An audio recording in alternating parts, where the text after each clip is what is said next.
Je vous recommande de prendre le report de 5 ans, acheter un bien qui fait énormément de cash, ne pas toucher à l'argent.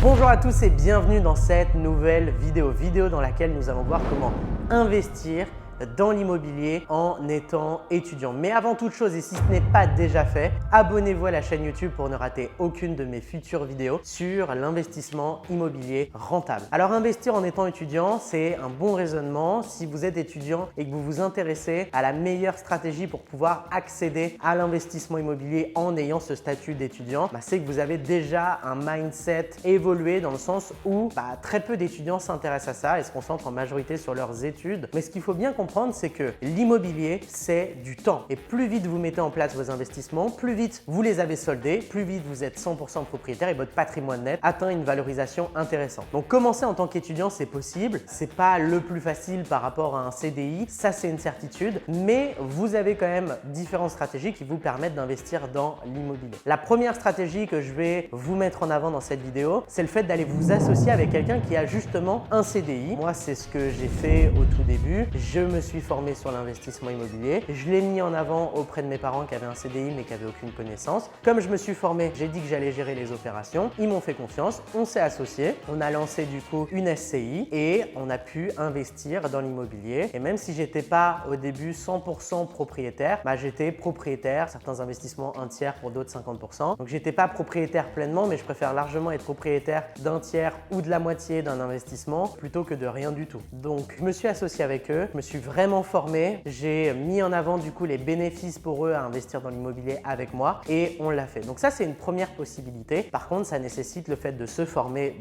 vraiment, ça nécessite de bien présenter la chose et ça nécessite d'avoir autour de soi des personnes de confiance qui ont une situation stable, un CDI et un taux d'endettement faible, ce qui nous permet d'aller lever de la dette pour investir dans l'immobilier. La deuxième possibilité, c'est le crédit étudiant. On a des banques qui prêtent jusqu'à 75 000, on en a d'autres jusqu'à 50 et on peut très bien faire un crédit étudiant pour investir dans l'immobilier. Il n'y a qu'une banque qui interdit le fait de lever de l'argent en crédit étudiant pour de l'immobilier. Peut-être qu'il y en a deux nouvelles aujourd'hui. Il suffit simplement de se renseigner sur les conditions d'utilisation du crédit étudiant et vous serez vite fixé. Mais vous pouvez très bien le faire. C'est souvent des prêts qu'on va pouvoir reporter sur 5 ans ou pendant 5 ans, on ne paye rien du tout. Et au bout de ces 5 ans, on va payer 5 ans de remboursement. Soit on paye sur 10 ans, soit on a 5 ans de report puis 5 ans de paiement. Je vous recommande de prendre le report de 5 ans, acheter un bien qui fait énormément de cash, ne pas toucher à l'argent, solder 60% du prêt au bout de 5 ans en remboursement anticipé et derrière, de continuer à payer votre mensualité qui sera faible et c'est là que vous pourrez bénéficier d'un cash flow intéressant. Donc pour faire du haut rendement, comment on fait?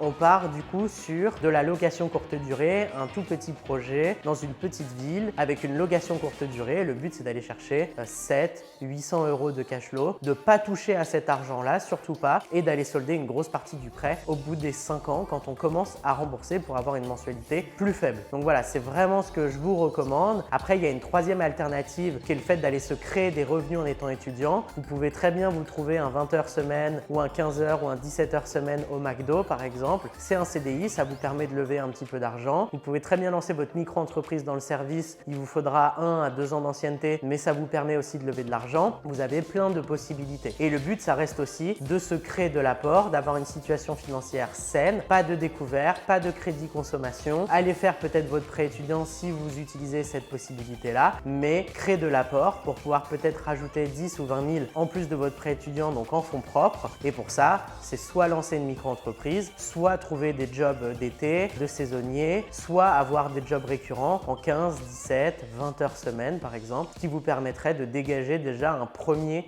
revenu. Donc si je récapitule les 3 possibilités, la première, vous associer avec quelqu'un qui a une situation stable et un taux d'endettement acceptable qui lui permettent de lever de l'argent. Vous pouvez le faire en indivision ou en SCI, c'est totalement possible et je vous le recommande, c'est ce que j'ai personnellement fait. Vous pouvez utiliser l'alternative du crédit étudiant, lever entre 50 et 75 000 € avec du coup un report de 5 ans derrière de prêt et aller chercher un bien qui génère un maximum de cash flow, mais bien vous former, c'est très important. Et la troisième, c'est aller vous créer des revenus et donc vous générer une capacité d'emprunt mais aussi, et c'est important pour les 3 possibilités de toute façon, se générer un petit peu d'apport et donc une source de revenus et mettre de côté, donc limiter ses charges. Si vous avez apprécié cette vidéo, mettez-moi un like pour nous soutenir. Abonnez-vous à la chaîne YouTube pour ne rater aucune de nos futures vidéos. Et si vous souhaitez aller plus loin, vous pouvez bénéficier d'une formation totalement offerte dans la description dans laquelle je vous partage les 9 étapes qui vont vous permettre de vous créer une retraite anticipée avec l'immobilier rentable. Vous cliquez sur le lien dans la description, vous mettez votre prénom, votre email et on vous envoie ça directement. Je vous dis à très vite pour une prochaine vidéo. C'était Baptiste.